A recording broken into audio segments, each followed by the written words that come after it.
Hello children. In this video, we are going to understand and learn about the motions of the earth in a very easy way. So be ready with your notebook and pens as we start with our chapter. Students, have you ever stopped to wonder why we have seasons or why the sun rises and sets every day? Well, it's all because of the amazing motions of the earth. Now imagine a spinning top. It spins around and around, right? Well, the earth is kind of like a giant spinning top too, but it's spinning in a different way. But that's not all. The earth also moves in a big circle around the sun. Now, if you think about it, that's a lot of motion going on all at once. But don't worry, we will break it down and make it easy to understand. So, what are Earth's motions all about? Well, it all comes down to rotation and revolution. Let's first understand rotation. Now, here is where it gets really interesting. The Earth's axis, which is an imaginary line running through the planet from the North Pole to the South Pole, is angled at 66.5 degrees from the plane of its orbit. This plane formed by the orbit is known as the orbital plane.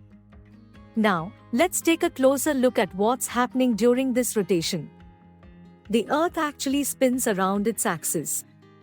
The Earth takes 24 hours to complete one full rotation, which means that every 24 hours, we experience day and night.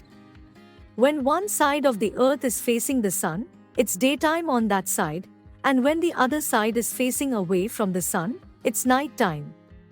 Also, students, do you know that the dividing line between day and night is called the circle of illumination? But that's not all. The Earth is also revolving around the sun in a set path, which is known as the orbital plane.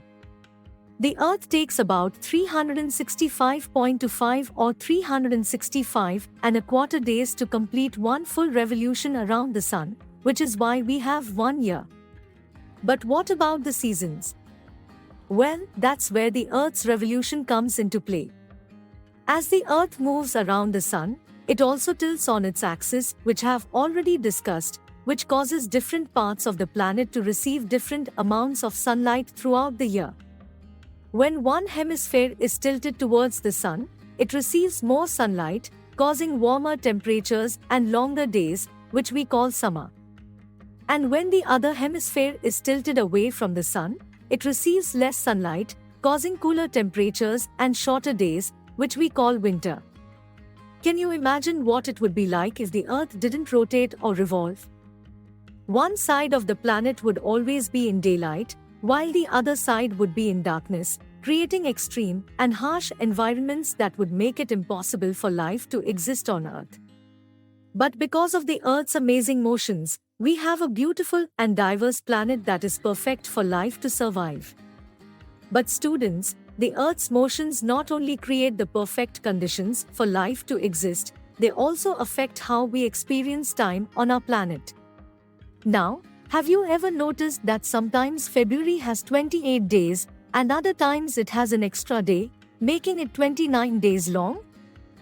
Well, that's because our planet, the Earth, takes exactly 365.25 days to complete one full orbit around the sun.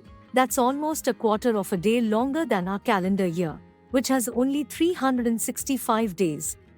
So, what do we do to make up for this extra time? We add an extra day to the calendar every 4 years, creating a leap year.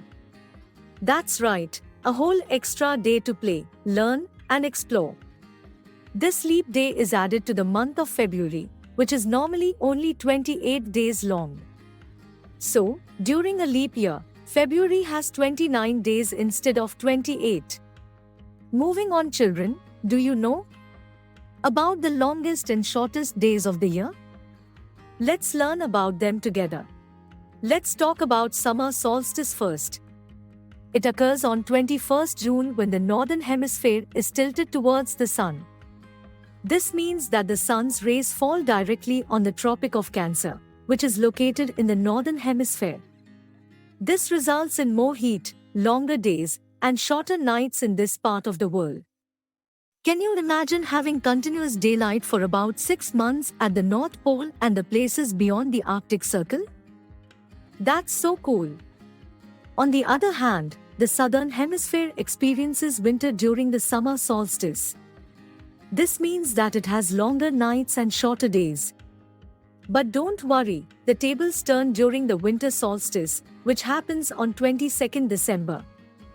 This time, the South Pole is tilted towards the Sun, and the Northern Hemisphere experiences winter. So, the Southern Hemisphere has longer days and shorter nights, while the Northern Hemisphere has shorter days and longer nights. But what is equinox? On the 21st of March and 23rd of September, the Sun's direct rays hit the equator. This means that the Earth's axis is not tilted towards or away from the Sun, resulting in equal day and night durations all around the globe. This is known as an equinox. On 23rd September, the Northern Hemisphere experiences autumn, while the Southern Hemisphere has spring. Conversely, on the 21st of March, the Northern Hemisphere enjoys spring, and the Southern Hemisphere has autumn. So students, the amazing motions of the Earth are what make our world go round. From rotation to revolution, the Earth's movements create day and night, seasons, and even leap years. Understanding these concepts helps us appreciate the beauty and diversity of our planet. So keep exploring and learning about the world around you, and who knows, you might even become a great astronomer one day. With this we come to the end of the chapter explanation. Now, your homework is to go to the EduRev app, revise from the chapter notes and take the MCQ test of this chapter.